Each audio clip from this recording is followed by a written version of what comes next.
I never imagined that the woods could feel alive, not alive in the way all forests are, with squirrels darting, owls hooting, or wind sighing through branches. But alive in the way a predator is alive. A thing with patience. A thing that waits. That late autumn afternoon, I wasn't searching for anything supernatural. I just wanted air, space to breathe, to untangle the knots in my head. Life back home felt like it was pressing in from every side. Work, relationships, questions about who I was and where I was heading, it had all become noise that I couldn't escape. So I did what I've always done when the noise grew too much. I drove. I let the miles carry me out of the city, past the suburbs, past the gas stations and chain restaurants, until the roads narrowed and the trees thickened. My phone lost service somewhere outside a forgotten town whose main street looked abandoned even at noon. I didn't care. If anything, the silence comforted me. It was pure chance, or fate, that I noticed the trailhead.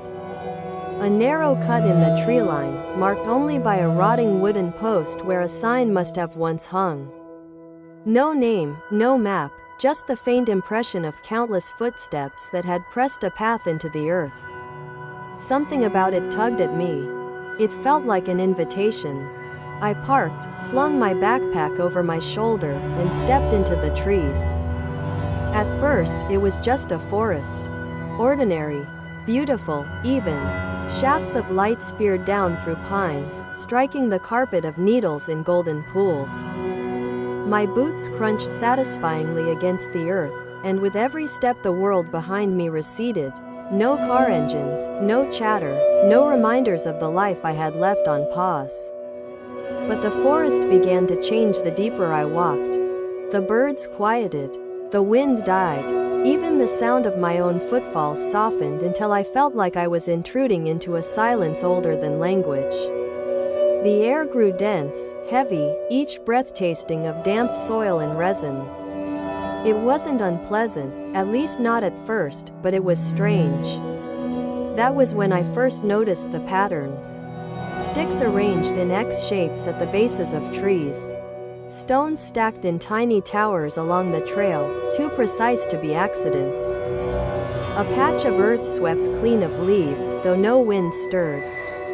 I paused, crouching to study one of the cairns, 3 flat rocks balanced impossibly against one another. A shiver slid up my spine. Someone had been here. Recently. I told myself it was harmless, maybe the work of campers or hikers with a taste for art.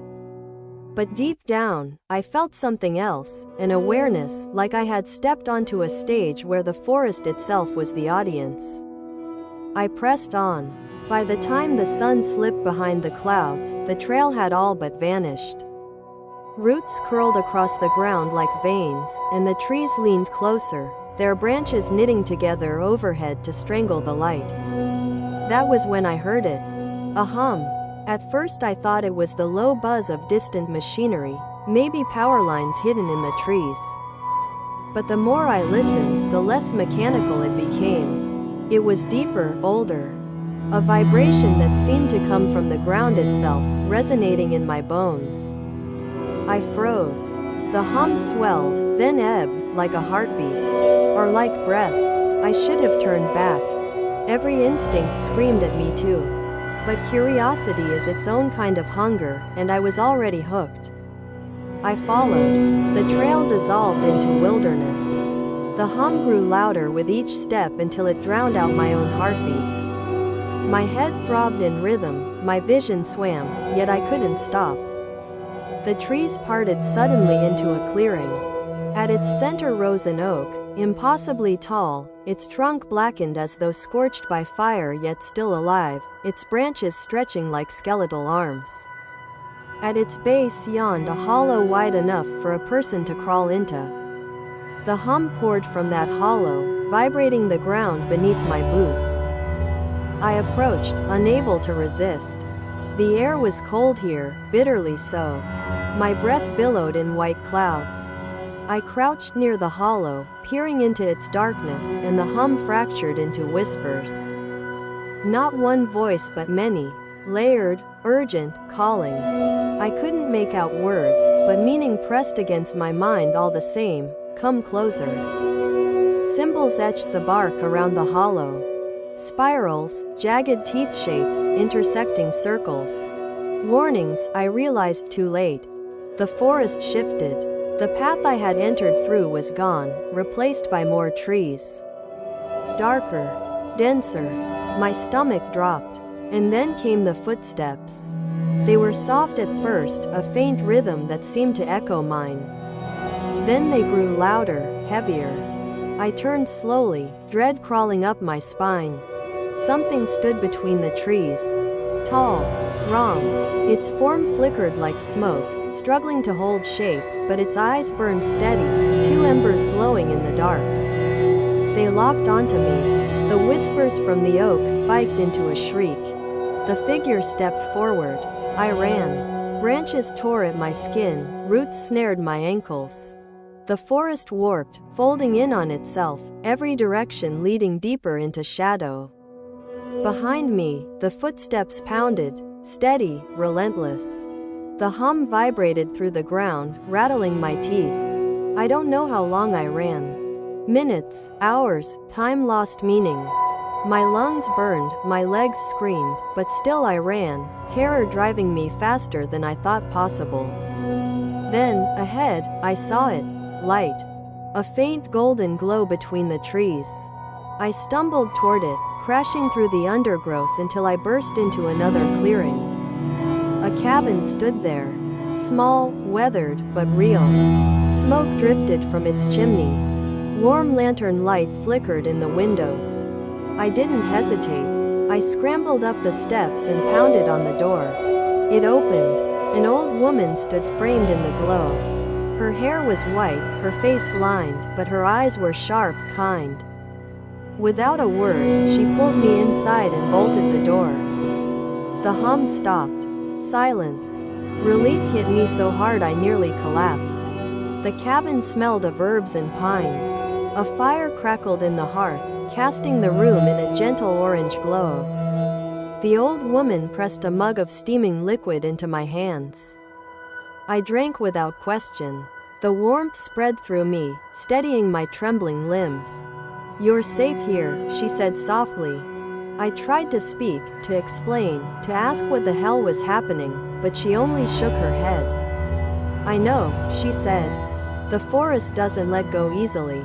But you made it." She guided me to a chair near the fire. I sat, clutching the mug, my thoughts a jumble. "Few who wander too deep return," she said after a long silence. "The forest is old, older than the towns that rise and fall around it. It feeds on fear, on despair. It marks those who enter, hunts them." Her words chilled me, but her voice was calm, almost soothing. "Why me?" I asked finally. She studied me for a moment, then smiled faintly. "Because you were searching. And the forest knows how to answer hunger. But you resisted. You chose life. That is why you're here." Her words sank into me, heavy and strange. I wanted to ask more, but exhaustion smothered me. My eyelids drooped. The last thing I saw before sleep claimed me was the firelight dancing against the walls. When I woke, morning light spilled through the window. The cabin was empty. The fire was nothing but ash. The mug I had held sat on the table, clean and dry. My chest tightened. Had I dreamed it? I stepped outside. The forest looked ordinary again. Sunlight streamed through branches. Birds sang. A breeze stirred the leaves. The path back to the road was clear. My car waited exactly where I had left it, untouched. I drove away in silence, hands tight on the wheel, glancing at the treeline in my mirrors until the forest finally receded into the distance. Weeks have passed since then. Life has returned to its routines, work, bills, small talk. Yet I am not the same. At night, when the world is quiet, I sometimes hear it, the faintest hum, just at the edge of hearing. A reminder. I don't know if the old woman was real, or if the forest created her to trick me into calm. But I remember her eyes, the warmth of the fire, the certainty in her voice when she told me I was strong enough to survive. And somehow, I believe her. Because I am still here. Alive. Whole. The forest did not win. But it waits. It breathes. And it remembers. Some nights I wake with the echo of the forest in my lungs. I sit upright in the dark, heart pounding, certain I can hear it, the low, steady hum, like the earth itself whispering beneath my floorboards. When I switch on the lamp, the sound vanishes, leaving only silence and my own shallow breath. In those moments, I wonder if I ever truly left. Maybe the forest stretches further than maps admit. Maybe it threads through dreams, through memories, through the hollow spaces inside us. And yet, every morning, the sun still rises. Coffee still brews. Life still unfolds in ordinary ways. That is the gift I was given, or perhaps the test I passed. A chance to carry on, to live despite what I saw. Sometimes I catch myself smiling at strangers, savoring meals, or watching the way light falls across the floor, things I once overlooked. Survival sharpens the edges of gratitude. I don't know why the forest chose me, or why it let me go. But I know this, I will not waste the life it tried to claim. The forest breathes, yes. But so do I. And for now, that is enough.